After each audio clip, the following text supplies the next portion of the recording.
안녕하세요. 막말하는 시어머니 때문에 이혼한 30대 여성입니다. 이제 다 끝난 일이지만 지금 이 글을 쓰면서 기억을 떠올리니 또 다시 속상하고 분한 마음이 드네요. 남편을 처음 만난 건 직장 선배가 주선한 소개팅 자리에서였어요. 다만 그 소개팅이 굉장히 의외였는데 제가 소개팅을 주선한 선배와 가까운 사이도 아니었고 그렇다 보니 제가 소개팅을 해달라고 부탁을 한 것도 아니었거든요. 그래서 그 선배가 정말 괜찮은 후배가 있다며 저더러 한번 만나보지 않겠냐고 물었을 때 좀 뜬금없다는 생각을 했던 게 사실이에요. 그리고 솔직히 마음 같아선 괜찮다고 거절하고 싶었지만 제가 다니던 회사가 워낙 규모가 작다 보니 괜히 뒤에서 이상한 말이라도 나오면 그건 그거대로 골치가 아프겠다 싶더라고요. 그래서 그냥 밥이나 먹고 오자는 생각으로 어쩔 수 없이 나갔던 자리였습니다. 그리고 친하지 않은 선배가 주선한 자리다 보니 솔직히 아무런 기대치가 없었던 게 사실이에요. 하지만 이게 웬걸 싶을 정도로 남편은 선배 말대로 꽤나 괜찮은 사람이었습니다. 탄탄한 직장에 다닌다는 것도 미리 들어 알고 있었고 사진으로 이미 얼굴도 보고 나간 자리였으니 그런 조건들은 제쳐두고라도 성격이 너무 괜찮았어요. 말수가 많지는 않았지만 말 한마디 한마디가 조심스럽고 배려가 있었달까요? 그리고 그런 와중에도 제가 마음에 들었던 건지 적극적으로 자기 마음을 표현하는 게 인상적이더라고요. 그래서 저희는 이후로 2번을 더 만나고 본격적으로 연애를 시작했습니다. 하지만 연애를 하면서도 솔직히 남편과 결혼까지 하게 될 거라는 기대는 없었는데 그건 바로 제 자신이 처한 상황 때문이었어요. 저는 편모가정 그러니까 홀어머니 밑에서 자랐거든요. 그리고 학창시절 내내 편모가정에서 자란 아이한테 세상이 어떤 편견을 갖고 있는지 몸속겪으며 배워왔기에 한마디로 자신이 없었습니다.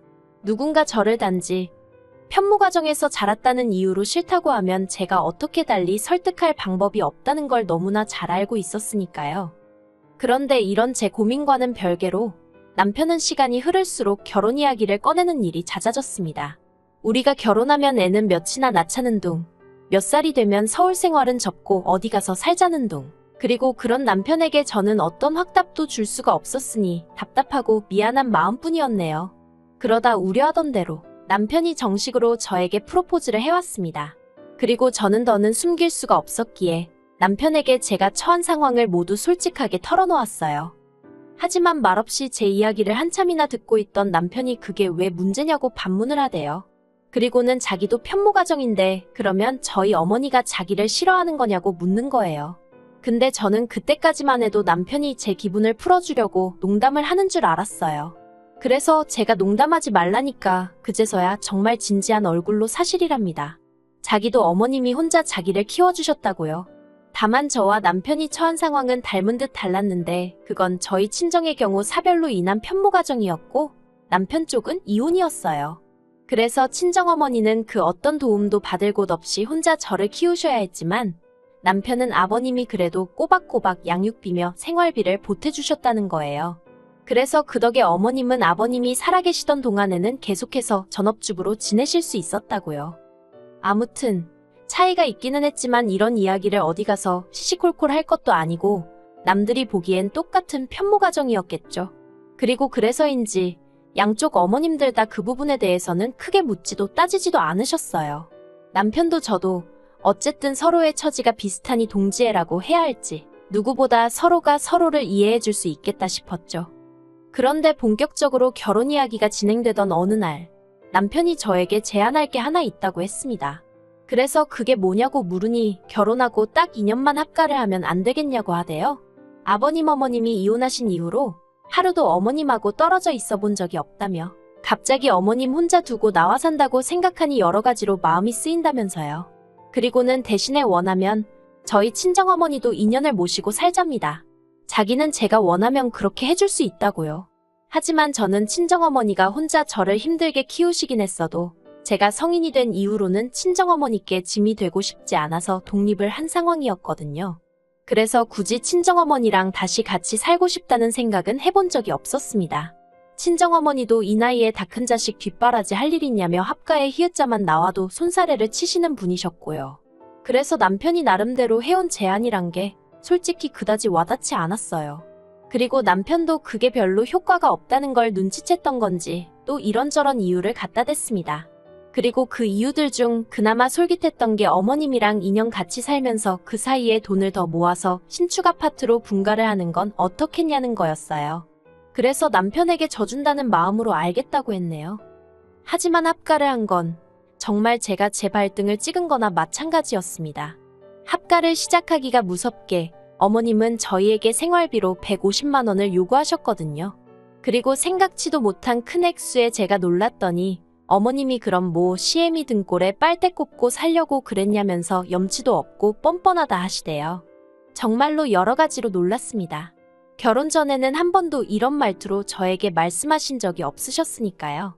저에게 늘 새애기라고 불러주셨고 저희 어머니한테 사돈사돈 하시던 분이셨어요. 그리고 저희가 무슨 말만 하면 세상 온화한 미소로 대답을 대신하신 적도 여러 번이셨지요. 그런데 정말 합가를 딱 시작하자마자 생활비가 어떻고 하시면서 돈 내놓으라 소리를 하시질 않나? 저를 야, 너 하고 부르시질 않나? 그래서 같이 산지 일주일 만에 이렇게는 못 산다고 했어요. 남편더러 이렇게 막말 들어가며 돈까지 뜯겨가며 내가 왜 어머님이랑 살아야 하는지 모르겠다고 했죠. 그랬더니 남편이 앞으로 어머님이 막말 못하시게 중간에서 자기가 잘하겠다며 싹싹 빌대요.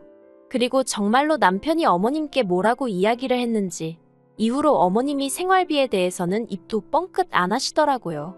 그래서 남편이 있는 한 내가 당하고만 살지는 않겠구나 싶어서 그냥 약속한 대로 2년만 버티자고 마음을 먹었네요. 하지만 이건 그저 맛보기에 불과했습니다. 한 달쯤 지나가니 어머님의 막말이 다시 시작되었거든요.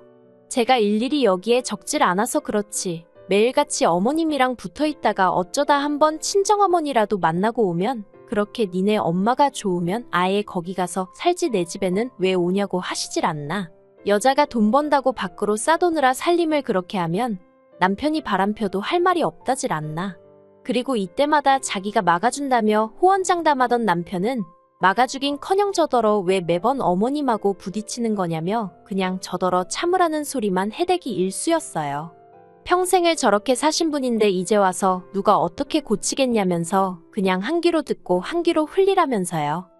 그리고 사람이 왜 매번 같은 일을 하다 보면 특정 부위에 굳은 살이 배기잖아요. 제 마음이 딱 그랬습니다. 하루가 멀다 하고 어머님한테 막말을 듣다 보니 언젠가부턴 웬만한 말에는 크게 충격을 받지도 않았고 상처를 입지도 않았어요. 그냥 또 저러시는구나 하고 많은 수준에 이르렀던 거지요. 한편 친정어머니께서 올해 초 회사를 관두셨습니다.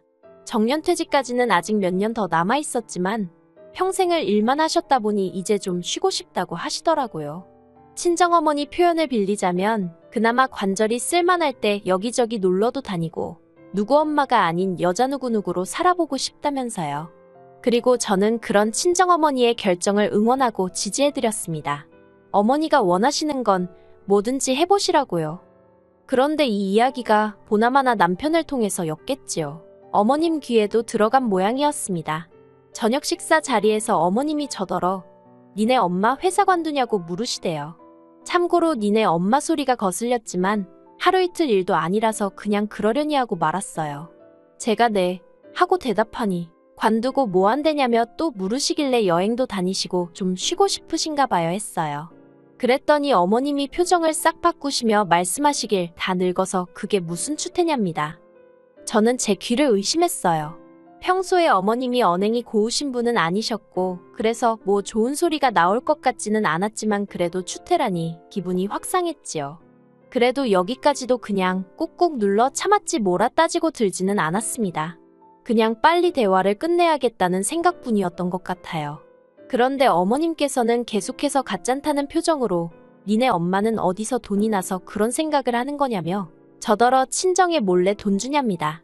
그리고 그 말에 그때는 저도 짜증이 나서 친정어머니가 직장 생활을 몇 년을 하셨는데 그 정도 여윳돈은 있으시겠죠 하고 대꾸해버렸어요.